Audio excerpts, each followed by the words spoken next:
Happening now, the Midwest is bracing for more severe flooding in parts of Iowa. Streets are already underwater, and it could get worse. We'll take a closer look at what could become the worst flooding they've seen in decades and the other parts of the country that are also at risk. Also this morning, we're following the latest in Sudan and the new concerns this morning over whether that ceasefire will hold. Plus, thousands of Americans remain trapped inside the country. We have the latest on the efforts to get them out. Plus, 2024 is feeling a lot like 2020, with President Biden officially running for re-election and possibly facing former President Trump in a rematch. We'll take you to one key swing state and hear what voters there are saying. And happening now, Supreme Court Chief Justice John Roberts says he won't testify before a Senate panel on court ethics reform. We'll have more on what lawmakers wanted to get out of him and why the chief is standing by his decision. Good morning, and thank you so much for joining us. I'm Zinclair Samoa. Good to be with you. I'm Lindsay Reiser. Joe and Savannah are on assignment. We're going to begin with that severe weather this morning. Millions of people along the Mississippi River are bracing for what could be the area's worst flooding in 20 years. Scientists say the water rise is being fueled by up to 18 inches of melting snowpack in parts of North Dakota and northern Minnesota. You can see that water already flooded parts of Davenport, Iowa. We have full team coverage. Meteorologist Angie Lassman will have your full forecast in just a moment, but we begin with NBC News correspondent Maggie Vespa on the ground in Davenport, Iowa.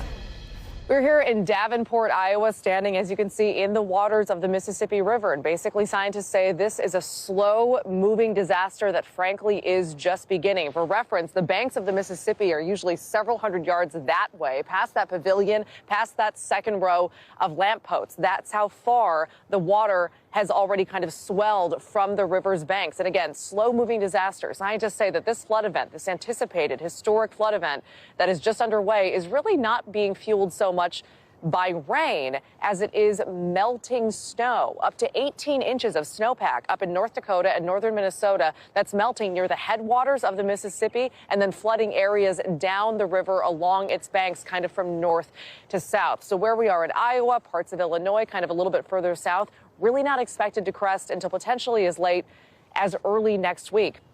In the meantime, governors in multiple states already issuing disaster declarations to kind of get those federal resources moving and in place potentially for any mitigation efforts they might need as these waters move in. People in this area already being told that they're losing some of their utilities. Their gas is being cut off. One woman telling us in 12 years living along the river, that's the first time that's ever happened. And finally, officials are pleading with people to have an evacuation plan. And they say pack a bag with all the clothes, medications, and necessities you would need to potentially stay away from home for multiple days. Back to you. Maggie Vespa, thank you. Now for a look at your Morning News Now weather forecast and all of the latest on this severe weather. Meteorologist Angie Lassman joins us now with more. Good morning, Angie. Morning, ladies. Yeah, Maggie made a good point that it's not the rain that's fueling that flooding into parts of the upper Midwest and along the Mississippi River, but that is the case here as we look down to the south where a storm system is dumping heavy rain on parts of the central and southern plains through the day today. We're already picking up some of that rain in places like Oklahoma City. Dallas had a quick round of some thunderstorms early this morning, so we'll still watch for the localized flooding in those areas through the day today. As we look to the west, though, there's that warmth that we were dealing with in parts of the Northeast last week. Now it's switched off to the West Coast, and that's where we're going to see temperatures into the high 70s today.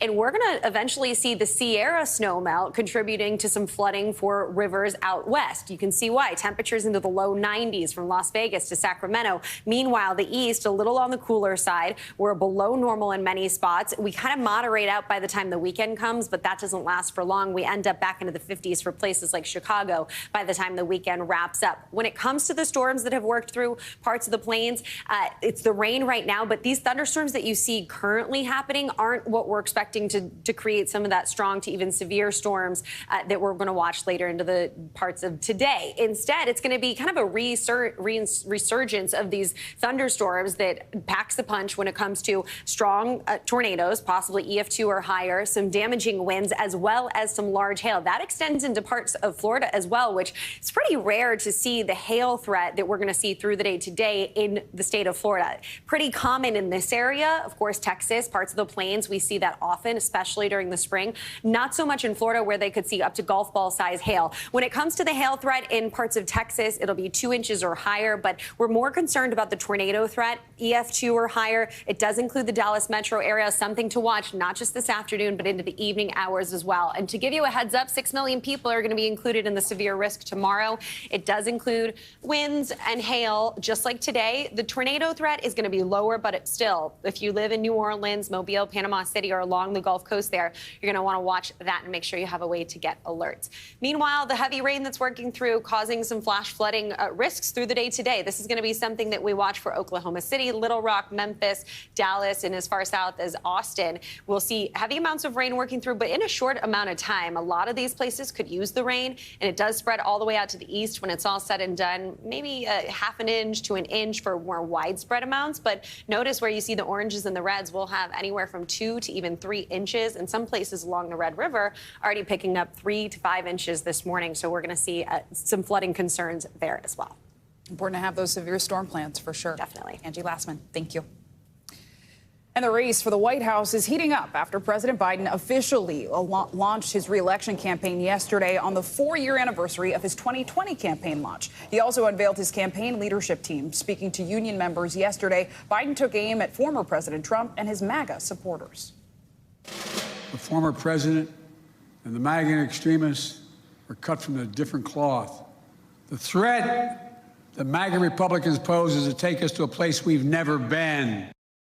NBC News correspondent Dasha Burns is in the battleground state of Pennsylvania with more on this. Dasha, good to see you. And on the ground there, basically, it's looking like we could have a repeat of 2020 with former President Trump currently the clear frontrunner of the Republican field. How exactly is Trump reacting to Biden's re-election announcement?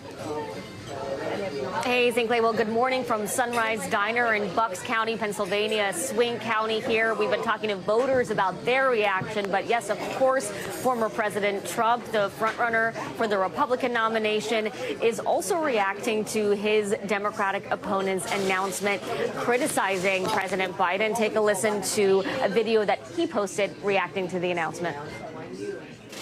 With such a calamitous and failed presidency, it is almost inconceivable that Biden would even think of running for re-election. You could take the 5 worst presidents in American history and put them together, and they would not have done the damage Joe Biden has done to our nation in just a few short years. Look, not surprising to hear that from former President Trump, but when we talk to voters, and this is tracking with our NBC News poll, nobody's particularly excited about a rematch of 2020, a Biden versus Trump matchup again. Not a lot of enthusiasm from either side right now to see that replay once again, Sinclair. Yeah, for sure. Dasha, I mean, what are you hearing on the ground? How confident are Democratic voters that Biden is the right candidate to go up against the former President Trump if we do see a Biden-Trump rematch?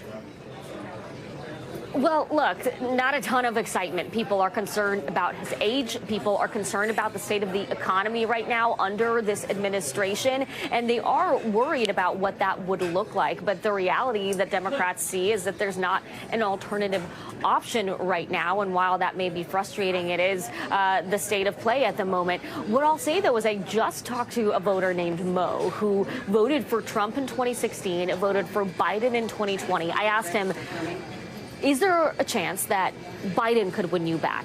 He said yes. I asked if there's a chance that Trump could win him back. He said no. So the folks that I'm talking to do seem willing to vote for Biden again, even if they are frustrated with him if it comes to a Biden versus Trump matchup. Now, if there's a different face for the Republican Party, say a DeSantis, that tone changes a little bit for voters, especially those independents. For Democrats, though, the line is, look, we're not excited, but we will show up and vote for Biden if in the end that's the choice. And Dasha, briefly here, of course, we got to talk about those voters on the fence. What are they saying it will take for Biden to earn their vote?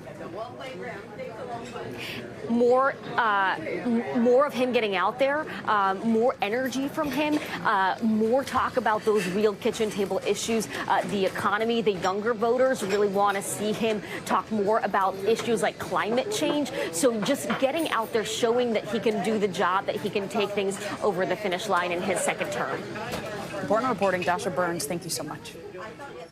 Turning now to Capitol Hill, where Supreme Court Chief Justice John Roberts has declined an invitation to testify at a congressional hearing regarding ethics rules for members of the Supreme Court.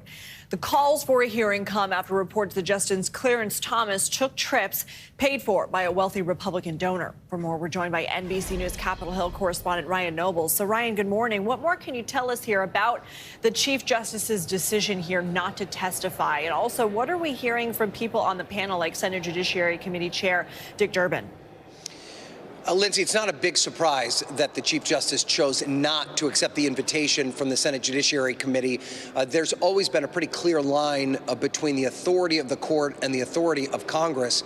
But these new questions about ethics surrounding the Chief Justices, the justices in particular, I should say, has members of Congress starting to be concerned. And that's why they wanted Roberts to come before the panel and answer questions. Now, the Democrats on this panel are in a bit of a bind because the only other option they would have to compel Justice Roberts to come and speak before the panel would be a subpoena.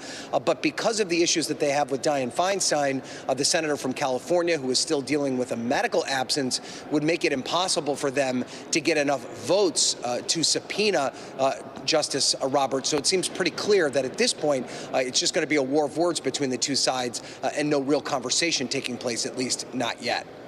Ryan, I want to switch gears and ask you about the latest on the debt ceiling fight in Washington. Where do things stand? Well, last night, Republicans on the Rules Committee passed through this piece of legislation that would extend the debt limit through next year and then have a whole host of spending cuts attached to it. It took until 2 o'clock in the morning for them to pass that, and they did take back some provisions in the bill dealing with biofuels and work requirements. This is what the Speaker, Kevin McCarthy, said about the bill's prospects last night. This bill is to get us to the negotiating table. It's not the final provisions, and there's a number of members that will vote for it going forward to say there are some concerns they have with it, and that they'd be concerned about which things come up, but they want to make sure the negotiation goes forward. So you can see McCarthy there admits that even if this bill passes, no one expects it to actually become law, that it's just the beginning of a negotiation, one that will include members of the Senate and, of course, the White House. But the problem for McCarthy is if he can't even pass the bill at this stage, he's basically going to lose all that leverage. And, Lindsay, even after these late changes to the bill early this morning, it's not clear if he has the votes if it comes to the floor later today. All right, Ryan. Thank you.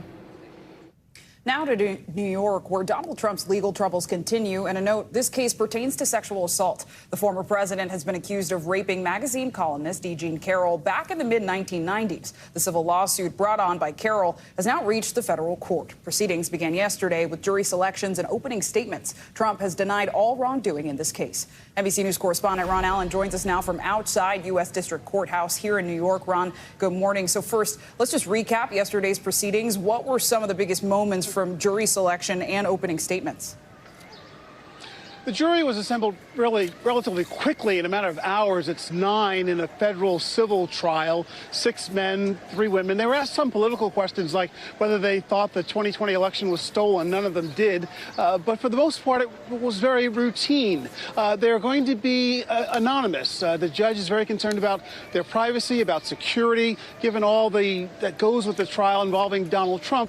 So they're going to be anonymous. Not sequestered, but anonymous.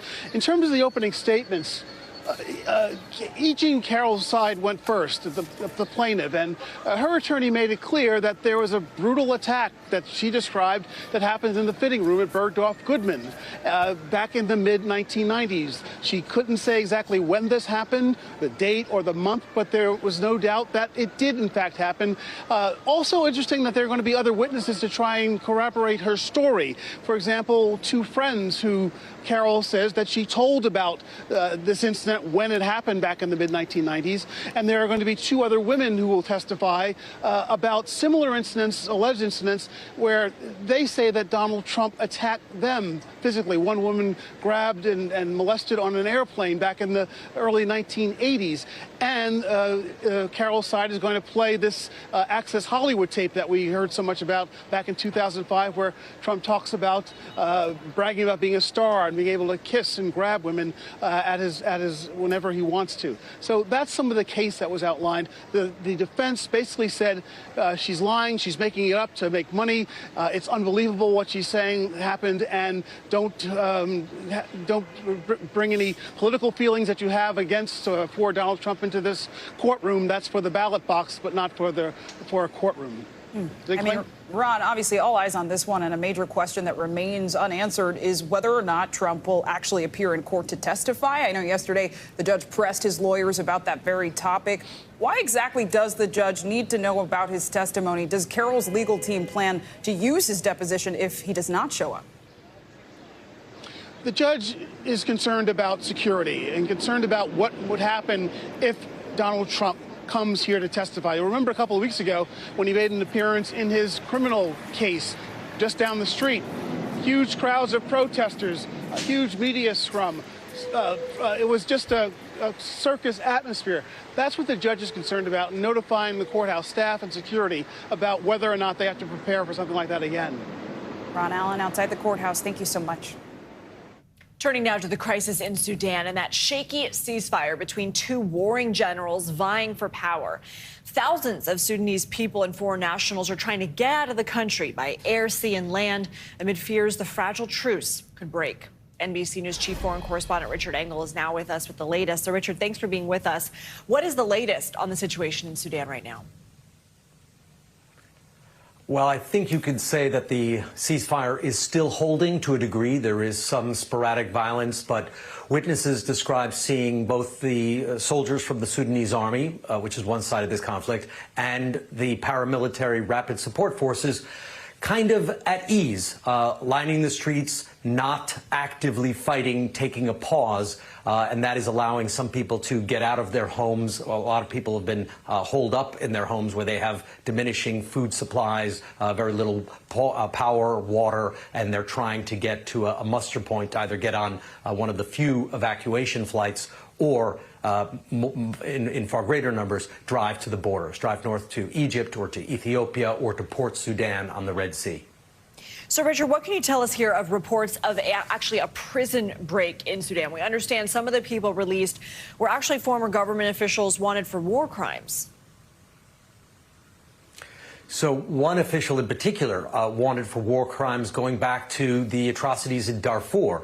400,000 people were killed in Darfur by the Janjaweed militia, a militia that was backed by the dictator Omar al-Bashir. And one of the leading suspects who is accused of organizing that massacre when Janjaweed militiamen, often called the devils on horseback, they specialized in going into villages, butchering people, burning down villages in an act of ethnic cleansing. One of the leaders or alleged leaders of that group is supposedly now on the loose, broken out of jail. He has quite a big following, still with that militia, still with the government. And there was a time when Omar al-Bashir, who was overthrown in 2019, was also his whereabouts unknown. But now the army says that he's been moved to a hospital. Very difficult to verify that. But according to numerous accounts, there was a prison break. Tens of thousands, but the number that is generally circulating is 25,000 inmates broke out of this prison, adding to the lawlessness and chaos that was already in Khartoum. And among them was this leading war crime suspect. And then there was a mystery about Omar al-Bashir himself, but now apparently he is in a hospital. Okay, Richard, thank you so much. And new this morning, for the first time in decades, the U.S. will deploy nuclear-armed submarines to South Korea. The move comes amid growing unease on the Korean peninsula after the North launched its first solid-fuel intercontinental ballistic missile. President Joe Biden and his South Korean counterpart will sign the new agreement in Washington today, which will also improve joint military training and information sharing between the countries. Now to China, where the country is sending a warning to the U.S. military against further cooperation with Taiwan. A spokesperson for the China's Taiwan Affairs Office says China, quote, opposed the U.S. having military contact with Taiwan. And the news comes as reports say the Pentagon was planning to send officers to help train troops on the island, and that a delegation of defense contractors would be visiting Taiwan next week. We are a little over a week away from the coronation of King Charles, and he is being celebrated in a sweet way. That's right. Chocolatiers spent over 4 weeks creating this life-size bust of the king, which weighs in at a whopping 51 pounds. They use mini chocolate bars like Snickers and Milky Way to create a replica of him in the uniform he will wear on Coronation Day. So, looks real. And that's a pretty sweet way. Yeah, we are going to have special coronation coverage on our networks, and it is going to be a huge spectacle. People love the pomp and circumstance, and so we are looking forward to that. I mean, the last coronation, decades and decades ago, a lot of people have never seen one. It's truly historic, so we'll have that and a lot more. And coming up, we also have the Taliban, who has killed the mastermind behind the deadly 2021 attack on U.S. service members in Afghanistan. What we're learning about the attack that killed him and the U.S. response this morning. Plus, facing discrimination on the job, the impact goes far beyond your mental health. Later this hour, we're going to explain the impact you can physically have, too. You are watching Morning News Now.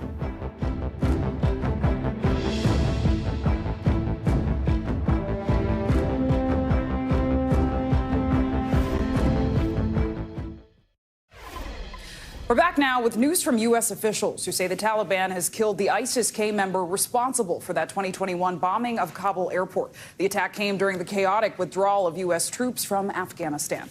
NBC News correspondent Ali Arouzi joins us now to dig into this. Ali, good morning. So first off, can you just remind us of exactly what happened on that day as people were being evacuated and just how many lives were lost? Good morning. That's right. It was a day of immense chaos, confusion and panic as the United States was pulling out of Afghanistan. Hordes of people were also trying to flee the country before the Taliban fully took over and closed all the exits out of the country. And at that point, the airport had become the focal point for evacuees trying to get onto overcrowded flights out of the country. And on that day, U.S. troops were at the Abbey Gate of the Hamid Karzai airport by a canal, checking people's passports and paperwork, trying to get past the gate and onto those crowded flights, when a man walked into the middle of that crowd with a suicide bomb strapped onto himself and blew himself up. He killed 183 people, 170 Afghan civilians and 13 U.S. service members, 11 Marines, a soldier and a sailor. It was an absolutely devastating attack. A gunfire ensued after that attack, and it was nothing short of a disaster, especially the responses that came afterwards. The U.S. was very keen to prevent another attack. They targeted what they thought might be a truck carrying explosives. Turned out it had 10 civilians on board, 7 of them children. So the entire evacuation and the process was a disaster that people won't forget anytime soon, costing 183 lives, 13 of them U.S. servicemen. I mean, Ali, it truly was devastating and shocking. So looking at today, what do we know about the operation itself and the person who was killed? I know U.S. officials have said this was a Taliban operation. So does that mean the U.S. was not involved? Have we heard from the Taliban directly? Well, quite frankly, we don't know a lot because the U.S. wasn't involved. It was the Taliban that killed him. They mentioned they killed him. Now, the United States say that they have it from independent sources, that they've confirmed that this was the mastermind. I think we have a full-screen statement from the White House's John Kirby that we can bring up. Kirby said he was killed in a Taliban operation, which is another in a series of high-profile leadership losses ISIS-K has suffered this year. He was a key ISIS-K official directly involved in plotting operations like Abbey Gate and is no longer able to plot or conduct attacks. But the reality here is it really does underscore what a weak presence the United States has in Afghanistan, a country that's deeply opposed to the United States, relying on one enemy to take out another enemy. Yeah, a lot has shifted over there. Ali Arouzi, important reporting. Thank you so much. Israel is marking its 75th anniversary today, but the country and its current far-right government have been embroiled in several major crises that have plunged the U.S. ally into turmoil and left many wondering what the future might hold. NBC News foreign correspondent Josh Letterman joins us now from Jerusalem with more on this. Josh? Well, Lindsay, we have been listening throughout the morning to the sound of Israeli fighter jets roaring over the holy city of Jerusalem, marking the 75th Independence Day. And this day every year is really one of celebration and patriotism in Israel. Israelis flocking to the streets to send off fireworks and silly string into the air. Those fighter jets, a reminder of how Israel has triumphed over all of those external threats over the years. But now, for the first time, Israel's threats are not from the outside, but from within. Take a look. Government headed by David Ben-Gurion is installed in Tel Aviv. The birth of Israel in 1948. For Jews, a jubilant return to a homeland. For Palestinians, the Nakba, the catastrophe, a homeland destroyed. 75 years later, Israel is at a crossroads, more divided than ever. This time about the country's democratic future. The current government's sharp shift to the right and consolidation of power raising painful questions about what Israel will look like at 100. We are fighting for our democracy. We don't call it illiberal democracy. We call it de facto dictatorship. For much of Israel's history, the question of democracy centered on whether the growing Palestinian population would become the majority, ruled by a Jewish minority. But along the way, things shifted. Now it's the ultra-Orthodox population growing faster than any other. The issue of whether there will be a majority of Arabs or Jews, it's going to be Jews. But what kind of Jews? What kind of a country is this going to be? Census data shows the average ultra-Orthodox woman in Israel has 6.6 children. Secular women, just 2. The ultra-Orthodox population is growing at such a fast pace that its share in the population is doubling every generation, every 25 years. Some economists say that's unsustainable because many ultra-Orthodox don't work or serve in the military, pursuing a life of religious study instead, leaving a shrinking share of the population shoring up Israel's economy and security. First of all, they are our brother. They are Jews. But of course, we should find a way to send them into the labor force. Chaim Goldberg is a photographer whose work centers on his own community, the Orthodox. He says Orthodox people do a lot for Israel that secular people often won't, like first aid, charity, and recovering bodies after terror attacks. He doubts Israel really wants all the Orthodox to serve in the army. One more fault line in a society showing cracks. This barrier was built more than 2 decades ago to wall off the occupied West Bank. But it has become a reminder that while many people share this land, the divisions here are deeply entrenched. It's one of the most hard things to be living without an identity. Ahed Ziman is a Palestinian born in Jerusalem, but who makes his art in the West Bank. This is how I see myself. Not behind the wall, not in Jerusalem, not in the West Bank. I'm just flying over the city. He says the current far-right government actually makes him hopeful that it will force the world to see Israel for what it is. I think this is the beginning of the end of Israel, if this government will stay in charge. Is that a good thing or a bad thing? It's a good thing for the Palestinians, definitely. On Israel's 75th birthday, tough questions about its future. What's the worst-case scenario if Israel stays on its current path? The end of Israel. Back in Jerusalem, Chaim has discovered something new of late coming into focus in his lens. He says, until now, if I'd pass a torn flag, I'd think nothing of it, just throw it away. But today, it has a different meaning. about how Israel's society is completely torn apart.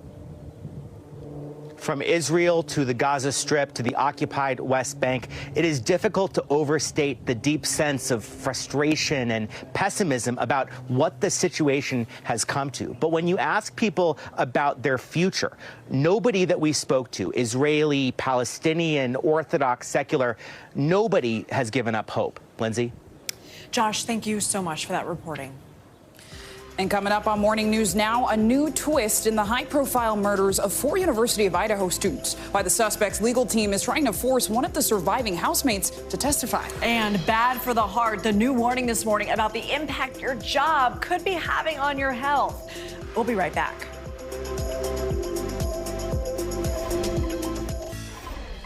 We're back now with new developments in the case of the Idaho student murderers back in November. Attorneys for the accused killer, Brian Koberger, are requesting that one of the surviving roommates testify at a preliminary hearing. They say she may have information that could clear his name. NBC News correspondent Nyala Charles has more on how the roommate is resisting those efforts.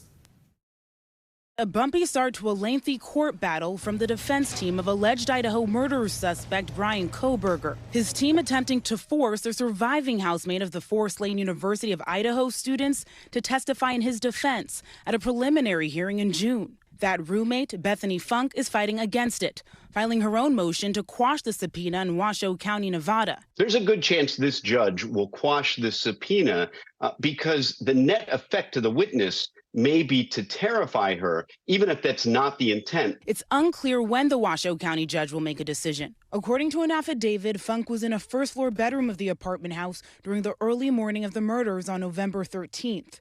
A criminal investigator for Koberger's defense writes that Funk has information that is, quote, exculpatory to the defendant, and adds it's, quote, unique to her experiences and cannot be provided by another witness. NBC News reached out to Koberger's attorney, but has not received a response. He has yet to enter a plea for his June 26th hearing. Funk was ruled out as a suspect early on, police say, and her lawyers say the defense's claims are without support. They also argue the court does not have the authority to summon a Nevada witness to Idaho for a preliminary hearing. She would potentially have to stay for the duration of Koberger's trial. One reason the defense may want to call this witness is they have some reason to believe that she'll testify inconsistently with what she's told police in the past. If that were to happen while she's under oath, that would be a really big benefit to the defense because now they'll have something to cross-examine her with at trial. Funk and the other surviving roommate, Dylan Mortensen, have not spoken publicly about the case, but honored their fallen friends in letters read by a pastor at a church vigil. They all lit up any room they walked into and were gifts to this world. I wish every day that I could give them all one last hug and say how much I loved them. Investigators have not said whether Koberger knew the victims or why he would have targeted them, and a motive is yet to be revealed. But trace DNA that was on a knife sheath left at the crime scene to him. The murder weapon, police say, believed to be a knife, has yet to be found. That was Nyala Charles reporting. There is a second surviving roommate. The defense has not said if they will subpoena her to testify. Let's turn now to your weekly mental health medical checkup. And today, we're taking a closer look at how discrimination could be impacting your health. See, mental health, we folded in. Plus, new insight is emerging on how the brain may suffer from long-term effects after a serious hit to the head. Yeah, so to dig into all of it, we're joined by NBC News medical contributor, Dr. Kavita Patel. Thank you so much for being with us, Dr. Patel. So I want to start with work. It can be stressful enough, constant deadlines, we know that, emails, all of it. And now the American Heart Association is saying discrimination on the job can actually impact your heart health, kind of showing that microaggressions, there's kind of nothing micro about them. Walk us through the study. Yeah, Zinkley, Lindsay, this is an important mental health study, but even more important, this is a study that is telling us that your workplace is actually an important contributor to your health. So researchers in the United States looked at over 1,200 adults over 8 years. They were all ages in different types of jobs, men and women. And what they looked for was just how over those 8 years, people who experienced those microaggressions or any sort of discrimination based on their color of their skin, the way they appear, how they look, or any of their behaviors. And they watched people over years and compared them to people who said that they didn't experience that type of discrimination. And what they found was that people who had that level of discrimination, even at periods during those 8 years, were 22% more likely to have high blood pressure. High blood pressure translates to very material consequences on your health. So Our doctor's orders here are pretty straightforward. Your workplace can make you sick. And while it's important for employers to think about training programs, and everyone should think about this, you also need to set boundaries that keep you healthy. Do you really need to say something at the right time? And also set boundaries around doing work during personal time, which we're all guilty of, so that you can have space to heal when you experience that discrimination. That's so important. Just, you know, sometimes we can slough off stress, but it really does have long-term impacts. Right. And about a quarter of Americans, doctor, will have a concussion at some point in their lifetime. Most stop showing symptoms after 6 months, but there's actually a growing body of research that suggests many can feel effects long after. So what are those effects and how can we prevent them? Yeah, Lindsay, last week I just saw about 2 patients that I said probably had a mild concussion, and this is what doctors look at. There were 2 people that fell off their bikes, pretty straightforward cycling accidents. So we're talking about cycling accidents, kind of low-speed motor vehicle accidents. Researchers looked at over 100 patients in Europe who had those types of mild accidents and deemed to have a mild concussion, followed them over time, compared them to people who had had no concussions, and they saw that almost half of them still had symptoms at 6 months and also had some important changes on their brain scans. Symptoms that were pretty simple that I would say anybody and myself would see in a medical setting: fatigue, concentration issues, headaches. But here's the doctor's orders, straightforward. Do not ignore those signs and symptoms, even if it's months later, because months can still matter. So just take advantage of the fact that we now know more and you can talk about it even months later. Yeah, really important doctor's orders there, Dr. Patel. And I want to briefly turn to the different demeanors of kids, specifically shy children. Yeah. A new research shows that even the most outgoing kids may actually feel shy at certain phases or times in their life. What's going on here? I've got one of those kids, and really this was an interesting study that looked at 150 kids about ages 7 and 8, boys and girls. They asked them to do something that the 3 of us have gotten used to doing, getting in front of a video camera and talking about your last birthday party, and then having that video replayed in front of your peers. And what they really saw is that about 25% of these kids who parents would not have labeled as shy actually experienced some of those symptoms of being shy. Doctor's orders here: avoid labels, work with your child's team if you have any concerns. You now know shyness can be a state and it can also be a temperament. That is fascinating. Dr. Kavita Patel, thank you so much for going over so much ground today. Yeah, thank you. Thanks. And coming up, everything must go. This morning, Bed Bath & Beyond is working to clear the shelves after filing for bankruptcy. What to expect from its final sale. And all dolled up, we'll introduce you to the newest Barbie, who's making history by promoting inclusivity. This is Morning News Now.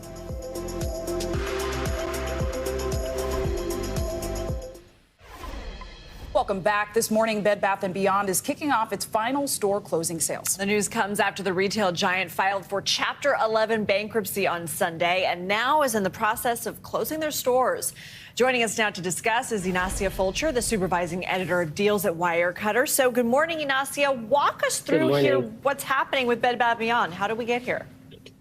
Yeah, unfortunately, a lot of the brick and mortar stores that we have seen in the past, 10, 15 years have been closing. So Bed Bath & Beyond has, filed for a Chapter 11 bankruptcy. They'll be officially closing on June 30th. So now is the time to kind of go ahead and get all of your home essentials for a crazy discount.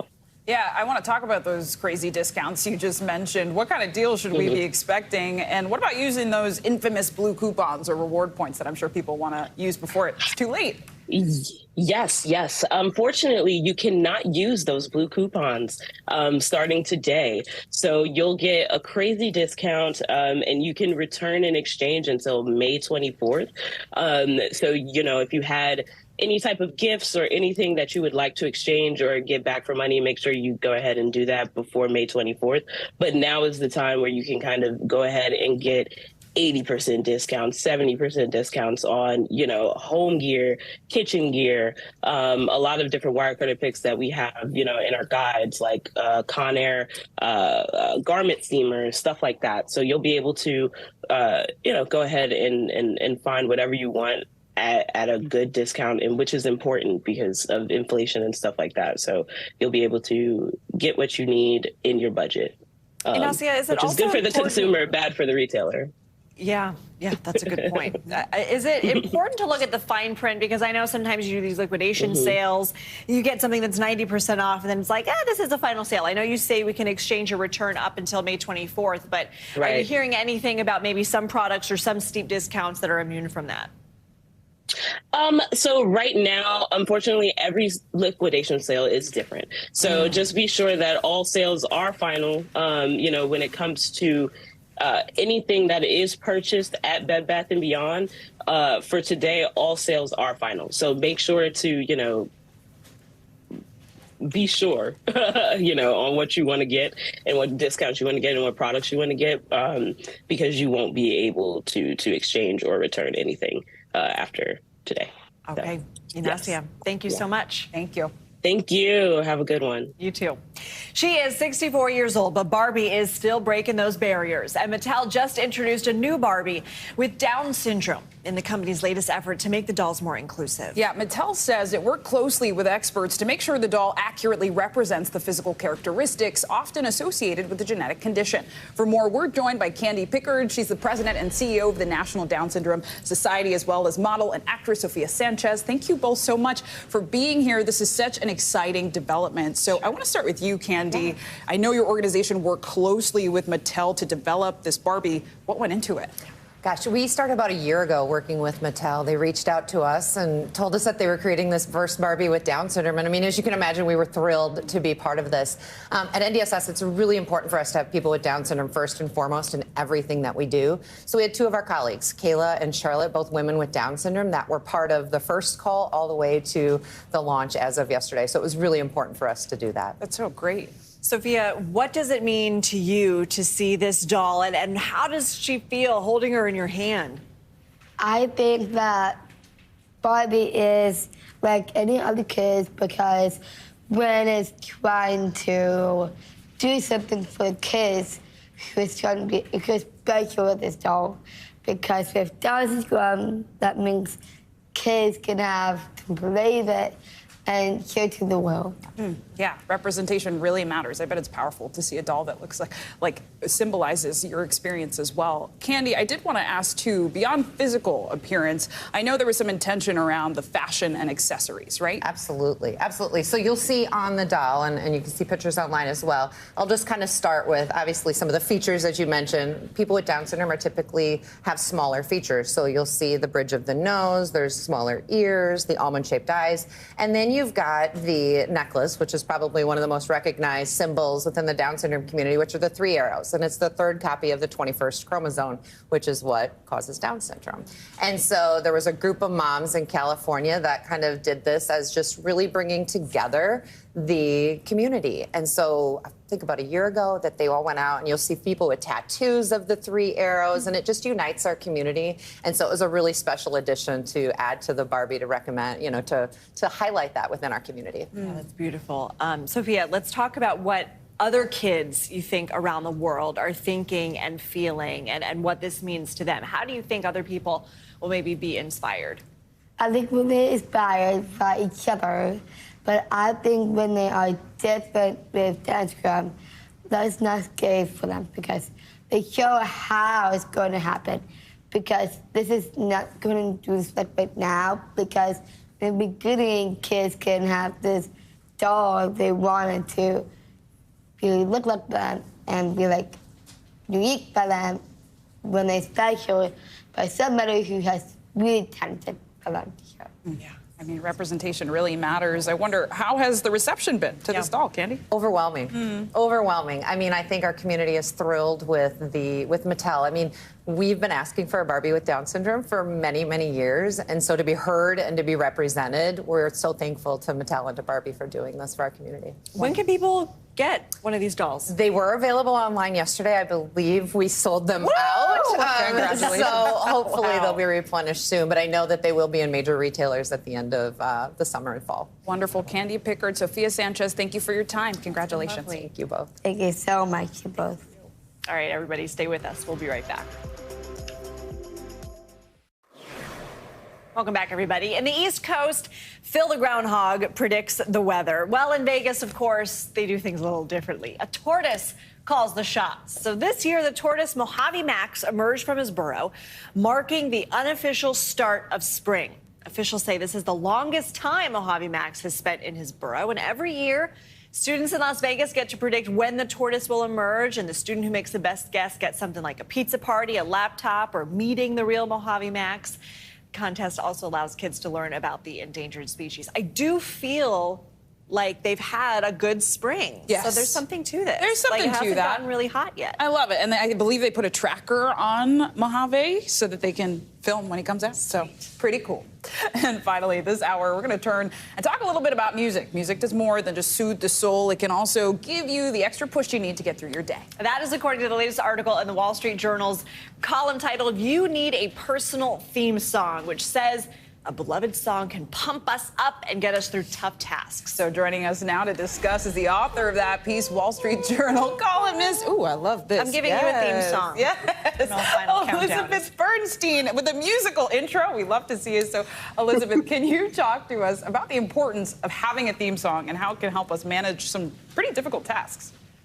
Sure. We all love music. Most of us love music. And so having a theme song that's ours, that's something that we really relate to, that we feel affirms our values, can do all sorts of things for us. It can pump us up. We can choose ones that calm us down. It can help us focus, be creative. It really can remind us who we are and who we want to be.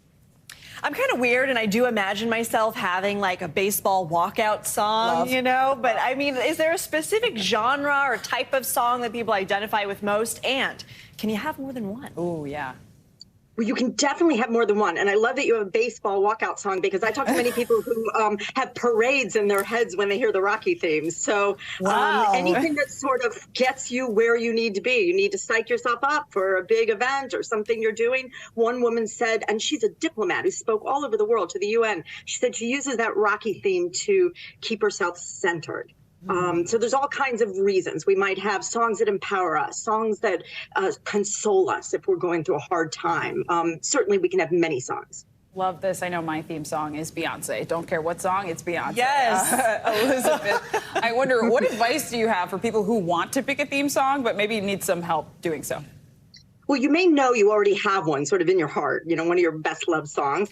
But then you can also explore. You could ask friends. You'd be surprised. It's a good conversation opener. Hey, do you have a theme song? When I was working on this and I started to ask people in my life, I was surprised they all were pulling ones out. So you could ask friends, and you can also look, like our streaming services recommend music to us based on what we like. So you can do that too. What's yours?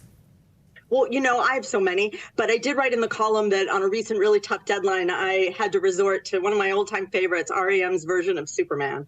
Ooh, and it is interesting how, like, if you're under a deadline or pressure, you might want, like, pump-up music, but then, if you want something more somber, is that something you've seen as well? Is there a theme in the kind of genres people are picking? All the somber ones. Sorry, they're going to like Sting's "If I Ever Lose My Faith in You," or "I Will Survive." Maybe that's not somber, but certainly they're going to the sad songs. People go through a lot of hard times, and music means a lot to them. Going through breakups or the death of a loved one or divorce. So certainly the somber songs too. Does also, because it's going to be good for us, it's going to maybe center us, pump us up, does it make us like better people to the ones around us? I mean, is that kind of an incentive of finding this music that speaks to you so you can center and then show up better for other people? Sure, it centers our emotion. So, we say we're worked up. A song that reminds us can really center us, especially if it's a song that, really meant something to you at a certain time in your life. Sort of Brave. The song Brave came up a lot. All sorts of music. It could also be, one woman said, Prince, Pope by Prince. That song centered her through her whole life. It just made her feel strong and who she needed to be. And then you show up for your relationships and your loved ones and your coworkers and work and everything else. Yeah, music, both a form of self-expression and also therapy in some ways. Elizabeth Bernstein, thank you so much. Thank you. All right, that does it for this hour of Morning News Now. The news continues right now.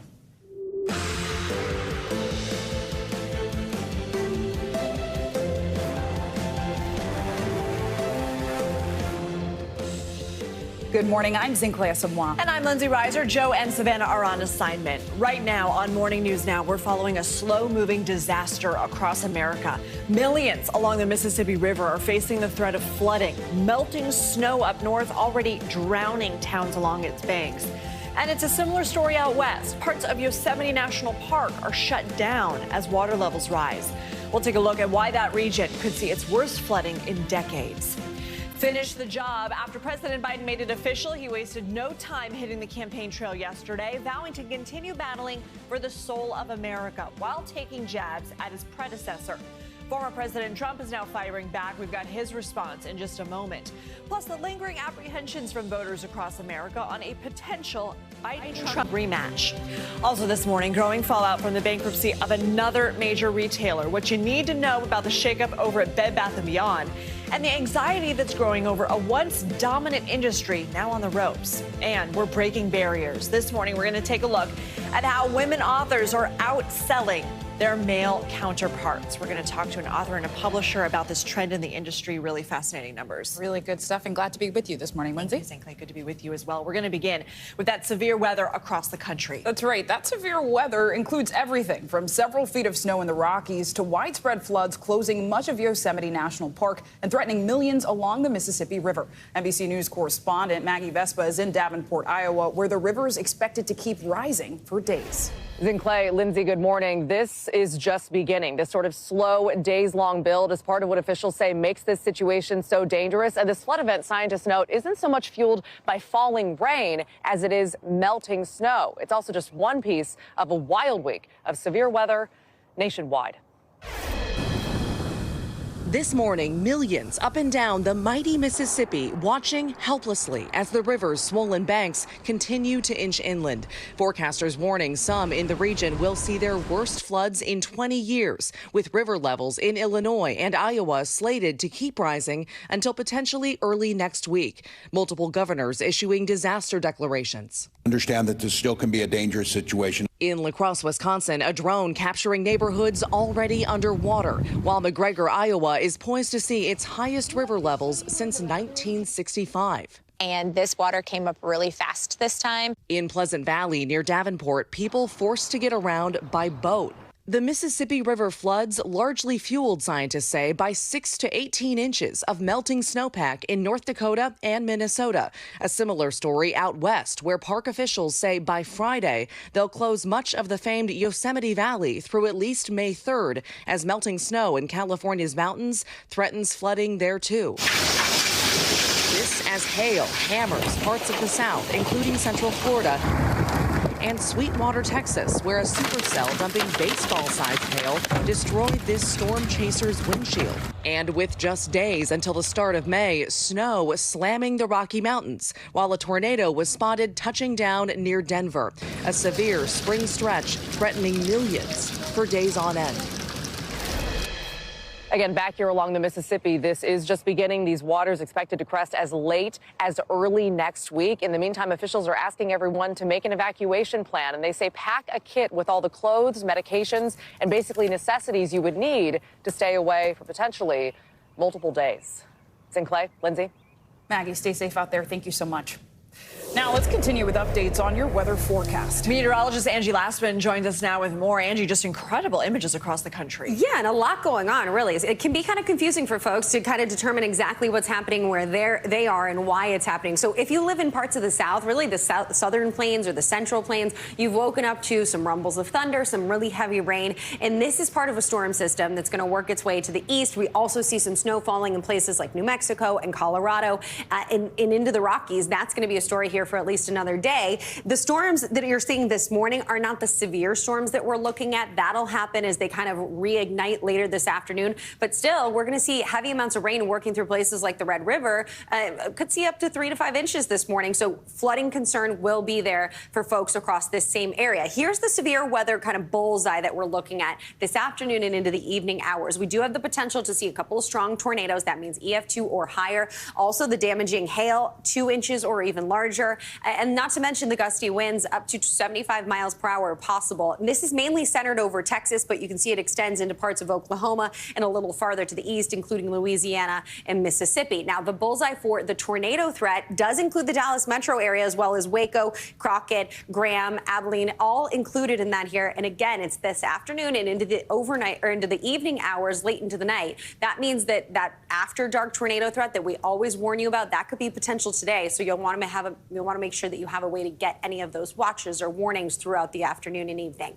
Now, as we head into tomorrow, not quite as many people involved in the severe weather risk, but still 6 million people along the Gulf Coast. Does include New Orleans, Mobile, Panama City. We will look at the potential for, again, some isolated tornadoes, some large hail, as well as the damaging winds. And here's the flooding threat. It includes many of those same places, right? Oklahoma stretching into Texas, parts of Arkansas, Mississippi, Louisiana, all involved in this with that heavy rain working across that area and dumping really a lot of rain in a short period of time. We could see anywhere from 1 to 2 inches widespread, but there's going to be spots like along the Gulf Coast that could see 2, maybe even 3 inches of rain and up to 5 inches of rain in some places by the time we get into Friday. This rain does spread into parts of the mid-Atlantic, so we'll watch for that and the Northeast to deal with it here as we get into the end of our work week and head into the weekend. And there's the snow. I know people, I'm sure, in Colorado are thrilled about this, but it's not that unusual for them to see April snowstorms in Colorado. It's pretty common, so they know how to deal with it. But, you know, more of the same. I was going to say, skiing in Aspen, it feels like it's not the toughest, It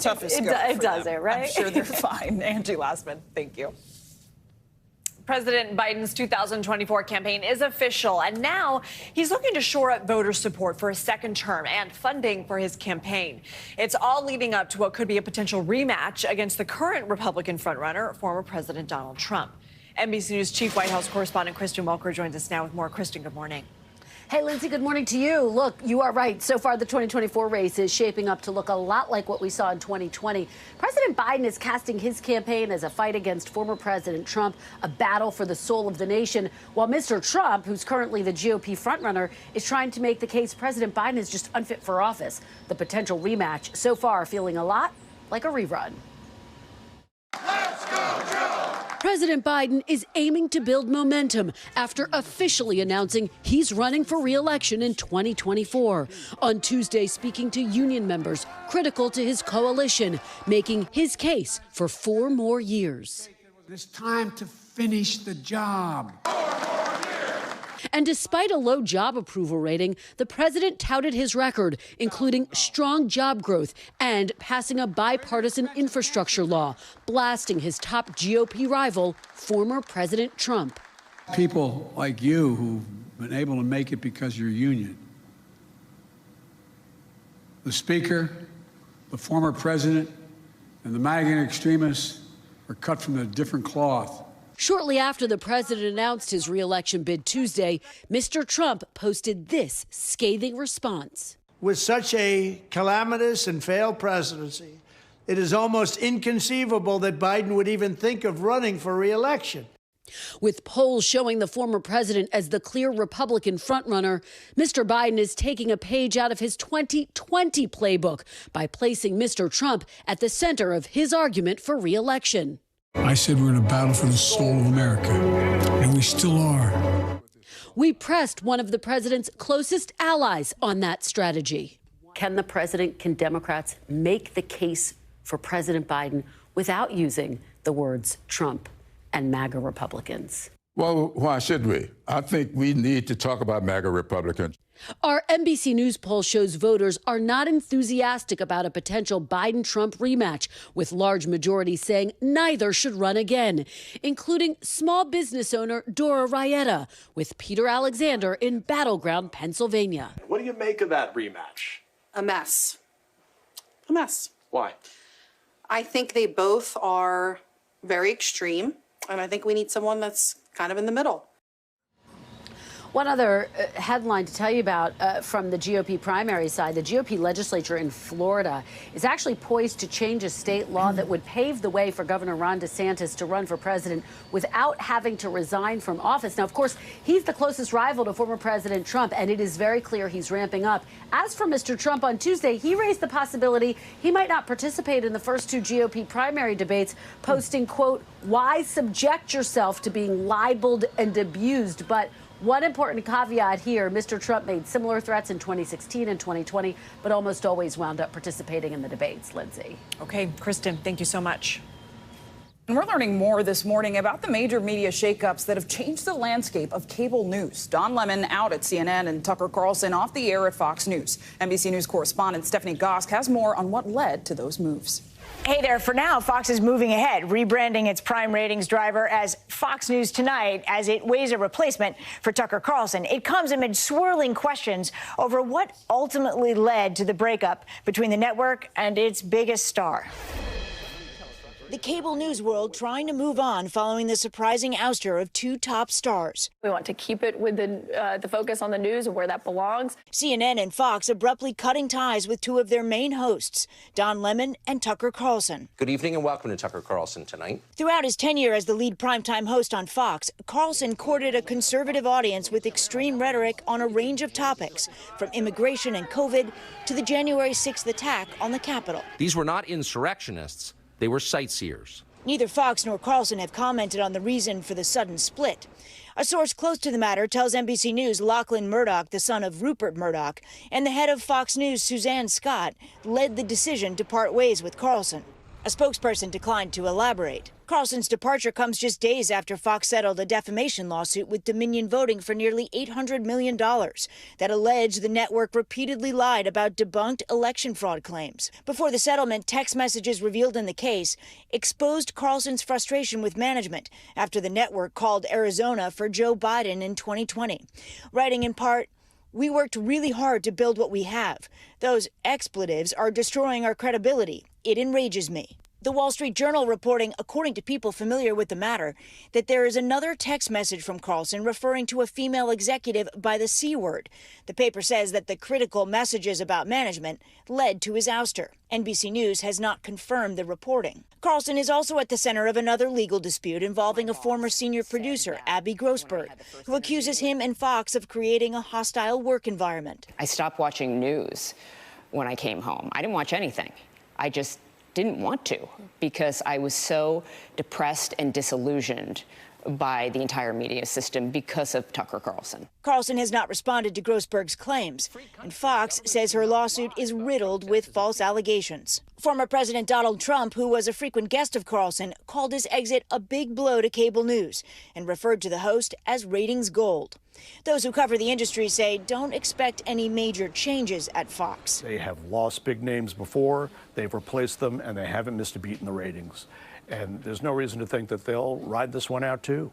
Lemon, who was one of CNN's most recognizable stars, says he was stunned by his firing.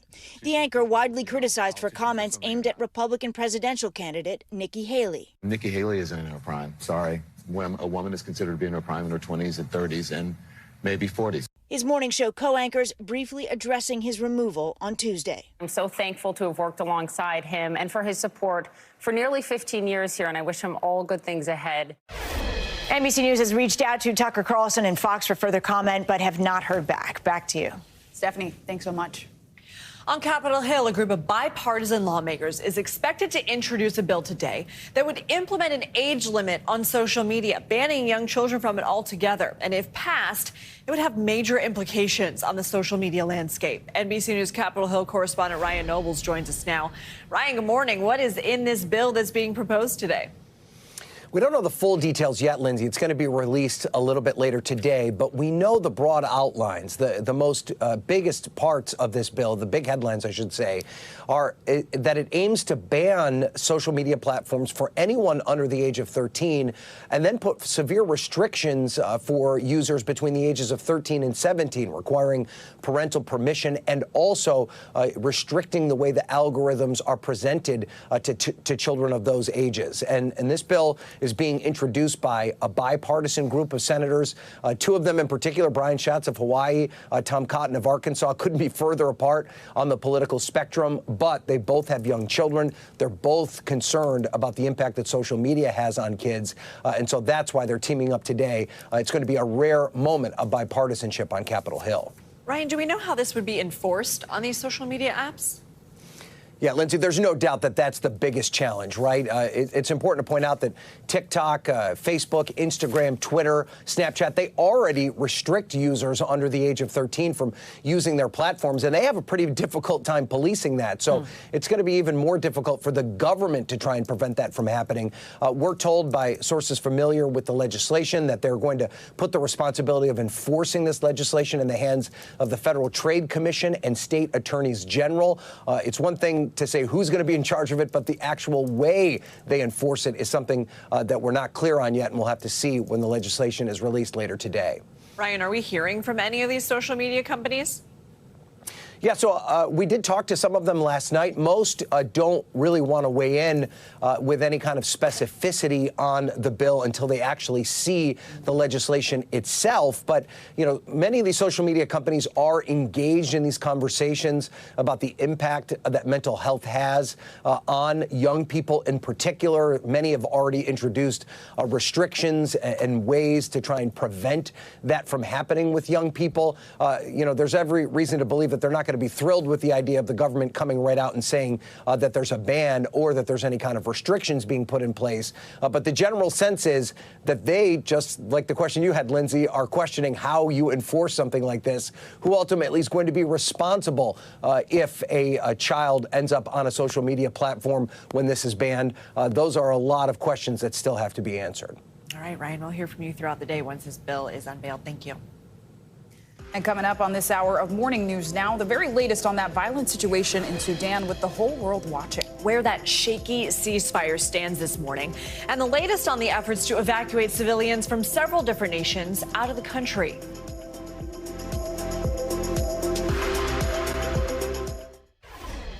We're back now with the latest on the situation in Sudan. The country is in the midst of a fragile truce between two rival generals. And this morning, there are reports of sporadic gunfire and explosions in parts of the capital, Khartoum, as foreign countries race to evacuate their citizens. Yesterday, the UN Special Envoy on Sudan said that while the ceasefire was partially holding, it didn't look like either side was willing to talk. The two generals continue trading accusations and issuing competing claims of control over key installations. There is yet no unequivocal sign that either is ready to seriously negotiate, suggesting that both think that securing a military victory over the other is possible. NBC News chief foreign correspondent Richard Engel joins us now for more on this. So, Richard, where do things stand this morning? Is this truce being observed? Well, it's a bit in the eye of the beholder. Not really, but there is no hard and fast rule for ceasefires. There is still military activity. There are still military mobilizations. They are still actively engaged in a war between these two generals who are vying for control over the country. But it is not at the same level that it was at the same level of intensity several days ago. So the evacuations are proceeding. It seems like the two sides are trying to use this opportunity to position themselves and see if there is a will to negotiate and a way out of it. But it's safe enough for people to try and get out of the country, but it is extremely chaotic because, as you just mentioned, there is still some violence. There's shortages now of food, shortages of cash. There's a lot of price gouging. So even if you can find a ride, they might not have the gas, or you might not have the ability to pay for it, or you might not have the means to pay for it in your pocket, because it's cash money right now. No credit cards, no IOUs. If you don't have the cash in your pocket, you're in a difficult position. So we are approaching what seems to be a failed state or a state of civil war, and that is always dangerous, whether you want to call it a truce or a ceasefire or pick your term. Yeah, Richard, you touched on people getting out of Sudan. We know many countries have been working to evacuate their nationals, except for the United States, which, of course, evacuated the U.S. Embassy. Why exactly is that, though, for the United States? Is the U.S. playing any role at all? The U.S. is playing a role, and people have wondered the same question. Many Sudanese are asking the same questions. They see planes coming into land from Greece, Italy, the U.K., where are the American planes? The Americans at this stage are playing a very large coordination role. They are trying to help tell U.S. citizens, dual nationals, Sudanese Americans, most of them, how to find the best route, how to get to a border, how to get to a border relatively safely. They're having drone flights in the air, monitoring the roads. At this stage, it's important to note that the civilians who are trying to flee, who are primarily foreign passport holders, are not directly targeted in this attack. This is not an ideological conflict. You don't have a hardline Islamist group like ISIS that is looking after its rival and wants to kill them or behead them. This is a fight over power between two militias. So far, there are checkpoints set up by both of these groups, but those checkpoints have been allowing people to go through without much hassle and disturbance. There have been reports of looting. There have been reports of people getting caught up in the violence. Just yesterday, the State Department confirmed that a Sudanese American doctor was killed, but it seems like, according to a medical organization, was killed because he was just standing outside of his home and he was hit by stray fire, not directly targeted. So very volatile. The U.S. is playing a role, but at this stage, the U.S. is not engaged in sending planes into the country into a dangerous situation and trying to extract people. Richard, we are also keeping an eye on what's happening to the former president of Sudan, Omar al-Bashir. He and other members of his government were held in prison, but there are now conflicting reports as to where he is right now. What can you tell us? So, as of this morning, the former dictator, Omar al-Bashir, his whereabouts were unknown. Now the government says, or the army says, that he's been moved, along with other former government officials, to a hospital. And his family has said that he's going to be there until he can prove his innocence.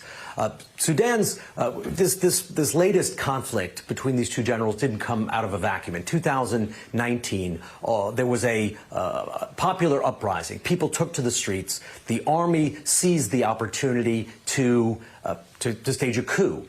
And there was supposed to be a transitionary phase to democracy. That transitionary phase wasn't working. So then there was another coup by these two generals who promised that they were going to speed up the transition to democracy. That's why they claimed they were taking over power.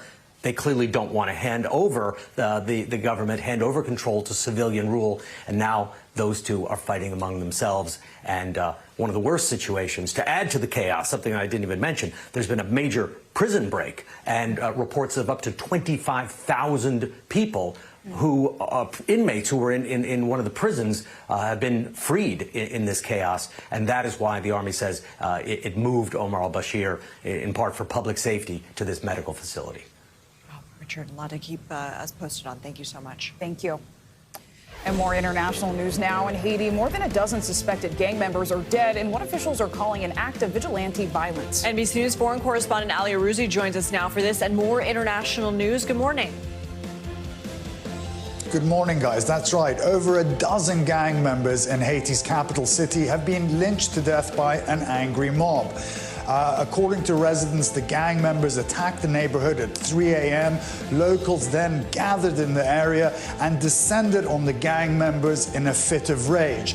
Video shows burning and charred bodies on the streets. Gangs control wide swathes of Port-au-Prince, plaguing residents with extreme violence. A man in Singapore who had been convicted of trafficking just over 2 pounds of cannabis has been executed. Singapore maintains one of the harshest drug laws anywhere in the world, but rights groups have criticized the severity of the punishment at a time when countries have adopted a more lenient approach to drugs, especially cannabis.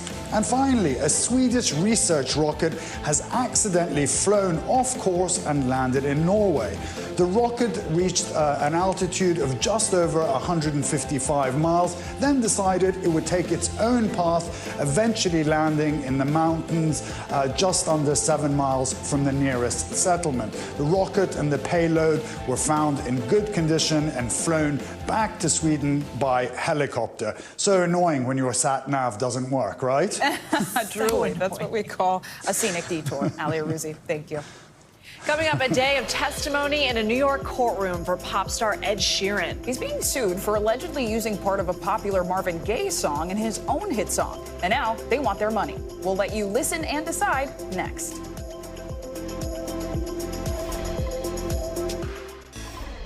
We're back now with a blockbuster copyright trial involving singer Ed Sheeran and his hit song, Thinking Out Loud. Sheeran was on stand yesterday in the trial, and he's being sued by the heirs of Ed Townsend. Townsend was Marvin Gaye's co-writer on the popular hit Let's Get It On. So they claim Sheeran used part of the melody from that song when he created Thinking Out Loud. Sheeran denies those claims. But listen for yourself. We're going to play clips from both songs. First, a little bit of Thinking Out Loud, and then a little bit from Let's Get It On.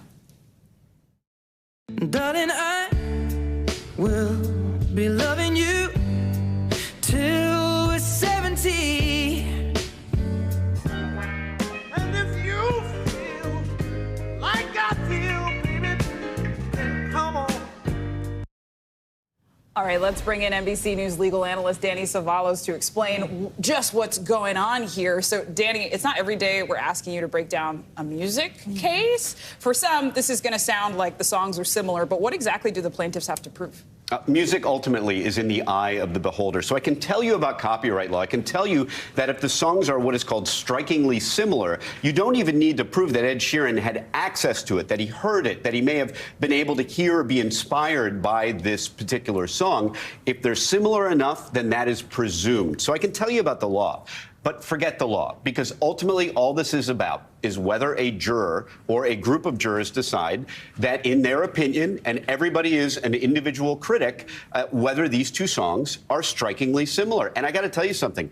If you just asked your friends, you'd find that you'd get drastically different answers. People have all kinds of different ideas about what music means to them. For some, it could be the melody, and that's the part that Sheeran and Marvin Gaye are singing. For others, it could be the bass line. It could be the tempo. It could be all kinds of different things, the chords that are being used. I can tell you from a technical standpoint, in a 4-chord progression, the second chord used in these songs is actually different. But if you look into deep music theory, they will tell you that these two chords are functionally the same. Now, I see your head spinning. Now you're seeing what this case will be and what jurors will actually do. They'll put on this high-tech evidence of similarities, technical similarities in the songs, and I promise you the jurors will go into that jury room and say, I don't know what all that circle of fifths, tonic this, I don't know what any of that meant. I just know that I either think these songs are the same or I don't. Huh.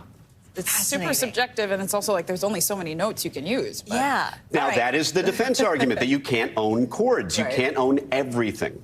So some attorneys for this co-writer, in their opening statement, they say, look, there's this mashup that Ed Sheeran did in a concert of the songs. Could that come back to hurt him? Not only do I think this is not compelling evidence, I almost think it isn't admissible as evidence, because it only goes to maybe what Ed Sheeran learned afterwards. And by the way, it might even make the argument for the defense that if these chords are so common, then this is something, there are many different songs that you could play that would be in the same chord progression as this particular song.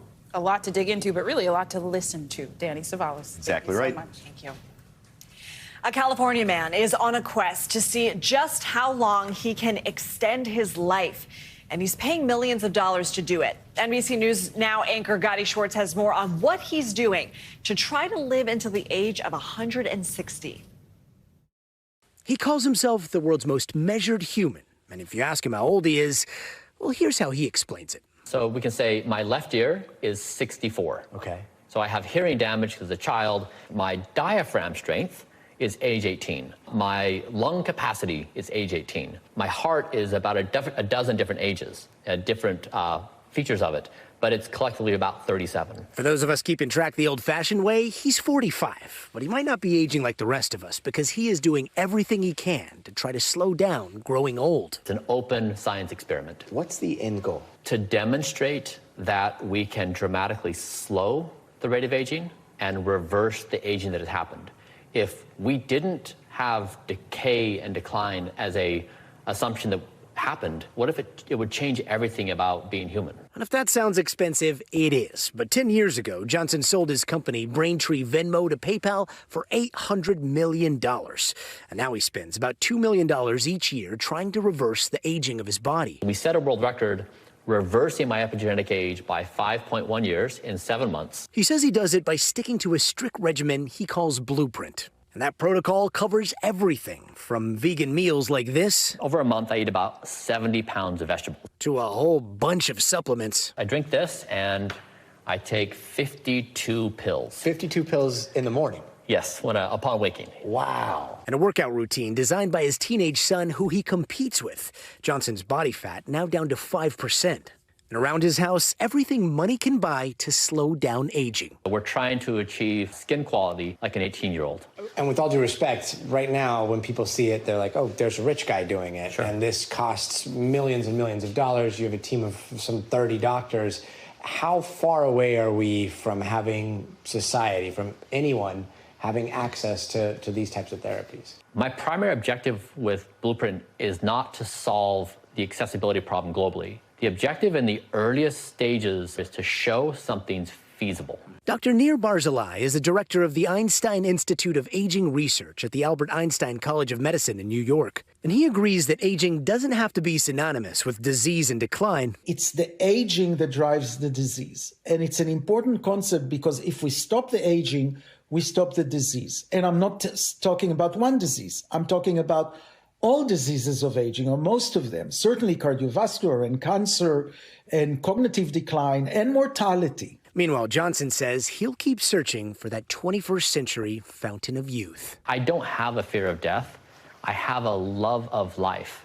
I mean, how lucky are we that we exist? So why not make the best of it? Our thanks to Gotti for that. You're a vegetarian. You eat 70 pounds of vegetables? I don't know if I hit 70 pounds. You out, certainly not that many pills. Let's just say that. But fascinating reporting. Thank you, Gotti. Discipline. Yes. And coming up, another major American retailer winding down after filing for bankruptcy. What you need to know about Bed Bath & Beyond's final days and, of course, those last-minute sales. Plus, remembering Harry Belafonte, an artist whose impact extended far beyond the world of entertainment. We'll be right back. Welcome back. It's the end of an era for retail giant Bed Bath & Beyond. This morning, the retailer is urging shoppers to come in and buy as it kicks off its final store closing sales today. Comes as the company announced it's winding down the entire business after filing for Chapter 11 bankruptcy on Sunday. Joining us now to discuss is NBC News business and data reporter Brian Chung. Brian, good morning. So something we haven't heard a lot about is just why Bed Bath & Beyond is filing for bankruptcy. Yeah, well, I mean, look, we've been actually hearing some warnings from Bed Bath & Beyond for a little while that they could be at risk of falling into bankruptcy, which they ultimately filed for on Sunday. This is a company that's had a lot of issues keeping up with e-commerce and the transition to online shopping. The likes of Amazon have been eating their lunch for quite a while. And even though brick and mortar is still alive, it's mostly taking on the shape of big box one-stop shops now, right? People don't want to go to specialty retailers and have to make multiple stops. You're going to go to a Walmart and a Target to get that bath mat that you need in addition to go grocery shopping as well. So Bed Bath & Beyond unable to adapt to that through many management cycles, and because of that, they're filing for bankruptcy. It really does feel like the end of an era. And when we're talking about this, we're talking about what, some 300 stores nationwide, brands. Bye Bye Baby. I know for my registry, I had a few on Bye Bye Baby. What about all the employees and these other brands? Yeah, well, unfortunately, the plan is for all these stores to ultimately close and for the companies to be moved out of those locations by June 30th. Now, for what it's very soon, and for those that are working at Bed Bath & Beyond, that will likely mean the end of their employment there. But for what it's worth, those that are shopping right now, I mean, you know, we're talking about this today because you no longer will be able to use those iconic 20% off coupons that we all got in the mail. That's because the liquidation sales are going to begin today. So they're filing for bankruptcy, and they're also getting rid of all the merchandise on their, on their store shelves, which could mean a good opportunity to go out and buy something. But again, as you mentioned, Lindsay, the end of an iconic brand. Yeah, and I wanted to get to that. What kind of deals should customers expect? Yeah, well, the deals just began today. I was looking online to see if there were any sort of sales. I saw some things 40, 50, 60% off, but a lot of things were also still fully priced. For what it's worth, we have to remember that even though the coupons aren't good anymore, items purchased before today will be eligible for return until May 24th. You can actually still use your gift cards if you have any of those until May 8th. But again, this is moving pretty quickly, and if you did want to score a good deal, you might not be able to find it on the shelves in a few weeks because people might be rushing in to get those good deals starting today. Today's the day. Sounds like it. It is. Brian Chung, thank you so much. Thank you. All right, let's keep it with financial news. Shares of First Republic Bank are now at an all-time low. Yeah, CNBC's Silvana Henao joins us now for this and other money news. Silvana, good morning. Good morning, Zinkley. Good morning, Lindsay. Yes, so more worries about the banking industry as shares of regional bank First Republic continue to fall in pre-market trading. Yesterday, the California-based lender shares fell nearly 50% to a record low after the bank reported a massive deposit drop during the first quarter. The bank says it's, quote, pursuing strategic options to shore up its balance sheet. CNBC reporting First Republic is asking other banks to buy its below-market bonds at above-market rates. Shares of Microsoft are higher in pre-market trading, but this morning, Alphabet shares, that Google parent, are volatile. Both tech giants reported better than expected quarterly earnings and revenue. Alphabet's cloud business made a profit for the first time ever. Big tech peers Amazon and Meta shares rose as well. Meta, Facebook's parent company, reports earnings after the bell today. And Netflix will invest $2.5 billion into creating Korean series, films, and shows over the next 4 years. That's double what Netflix has spent since 2016 on what are known as K-dramas. Netflix co-CEO Ted Sarandos says Korean entertainment is now, quote, at the heart of the global cultural zeitgeist. So some more content to look forward to. That's an image from one of those I didn't watch. Do you remember the name of it? It was don't yet. It was, I'm totally blanking on it now, but it took the world by storm. I haven't watched it. It's a little dark. More to watch. Yeah. Unless you don't like dark stuff. Yeah. Savannah, thank you so much. I'm going to think of it during the commercial. Watch. All right, I'm really looking forward to this next story because women are taking over the book business. According to a recent study out of the University of Minnesota, women now publish more than half of titles and, quote, outsell the average male author. Yeah, this is a major leap for women writers who in the 1970s only wrote about 1 in 5 books published. So what better way to talk about this than to bring in 2 women who are part of this revolution? We are now joined by the New York Times bestselling author Cole Arthur Riley and literary agent Tanya McKinnon. Good morning. Thank you both so much for being here. Yeah, thank you for joining us. Thank you. I want to just jump in, starting with you, Cole. First off, I am such a big fan. I have your book, This Here Flesh, as well as Following Black Liturgies, which I know all of which have been New York Times bestsellers. What does it mean to you to be a woman writer in this space, a black woman, especially during this era where women are dominating the publishing landscape? Right. For me, I never really had an imagination for publishing a book until a few years ago. This Here Flesh has only been out a little over a year now. But I always say, you know, one of the major catalysts in that was a real willingness from women to be very open with me about their publishing knowledge in an industry that's otherwise pretty opaque to outsiders. And Black women specifically tended to really extend welcome and open doors where, you know, our society might expect them to kind of close them behind them. So, you know, in the right places, I found a lot of camaraderie and welcome. So that's good really to hear. Important. Yeah. Yeah. So Tanya, for you, you lead your own agency. You work with authors, including Cole. So why do you think there's been this embrace of female writers today in publishing? And why do you think we're not necessarily seeing that same effect in other creative industries? Well, I think, you know, first of all, women have always been writing. You know, women have always been doing everything. In the last several years, we've seen major cultural shifts. And I think one of the things that women are really good at is explaining how it is that we're living on the deeper levels. And I think people really want an alternate perspective. They want to hear how it is that women are living their lives, women of color, how marginalized people are making a way in this world that's rapidly changing around us. I think one of the things that is easier for women in terms of writing is that it's a solitary endeavor. It doesn't require as much support sometimes to write, as other industries. So you can actually have a laptop, wake up at 4 o'clock in the morning, begin writing, or write at 11 o'clock at night after everyone's gone to sleep. And I think that helps women do this while doing the other things they have to do in life. Yeah, and we know women do so much around the world and in their own lives. This next question is for both of you. We can start with you, Cole. What work do we have left to do to make sure that we keep embracing diverse voices in the literary space? I imagine you face some obstacles, Cole. Yes, certainly. I think, we have a ways to go. I think true progress will come as we begin to see what Toni Morrison calls, the white gaze, discentered more and more in literature that is not primarily for it. I think often the publishing industry can't conceive of success outside of catering to the white market. And so Black women are asked to make concessions in their art so that it's comprehensible, usually to white women. And we're made to believe, our literary value begins and ends with our ability to teach white people about a Black experience. So Toni Morrison resisted this, Zora Neale Hurston resisted this, and, unfortunately, the task remains. Yeah, Tanya, what about you? I mean, as an agent, how are you working to empower diverse voices in the space? What are some obstacles you're encountering to make sure a lot of different perspectives are represented in the literary space?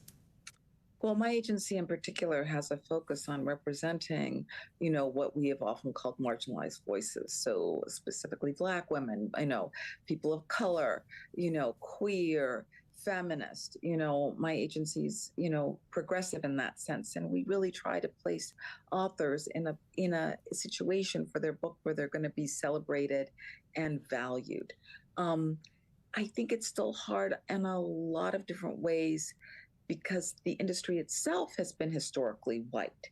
And even as women are dominating it, I think it still has, a long road to go to diversify itself so that it's a truly inclusive industry from the bottom up, so that the editors represent a diverse body of people, so that, the book buyers, it's a long journey from writing a book at your desk to getting it published. And it's helpful if there are people who look like you all along the way. That can be very helpful. So I think there's still a lot of work we have to do in the industry to make it a more diverse place. Yeah, absolutely. I mean, Tanya, I want to end with you. What does it mean, well, for the two of you, really, to be not only women, but Black women working together in writing, in publishing? Do you think your identities, I know your identities, bring something special to this process, but speak to those who may not know why it's important. Cole, let's start with you. Sure. Yeah, I mean, Tanya, I was introduced to Tanya by an editor, and her client list speaks for itself, really. But from our first conversation, I sense, she was a person who's not only highly competent, but she's uncompromising in her advocacy for Black thought, Black research, and the Black imagination. And trust is everything in this work. And it's a different kind of trust to have a skilled negotiator and, a critical reader and another Black woman claiming what Black words are worth without apology. Tanya, what about you briefly here? It's really, it's been a dream of mine to represent Black brilliance and the brilliance of, feminists and people of color. So I have a dream job, and it's incredibly inspiring for me to work with people like Cole, who are so talented and whose work is so profoundly impactful in the culture. So it's easy to champion it, frankly. I can't lie. I go out every day, screaming from the rooftops about how wonderful my clients are. And that talent is not just for Black audiences, but all of them. So thank you both so much for being here, Cole and Tanya. We appreciate it. It's been a real privilege. Thank you. Thank you. And this morning, we're also celebrating the life of actor and civil rights activist Harry Belafonte, who died just yesterday at the age of 96. Today Show anchor Chanel Jones takes a closer look at the life of this American icon and the legacy he leaves behind. What would you like the last page of your book to be? He gave us his best, or he gave us the best he had. For the better part of 96 years, Harry Belafonte gave us his best.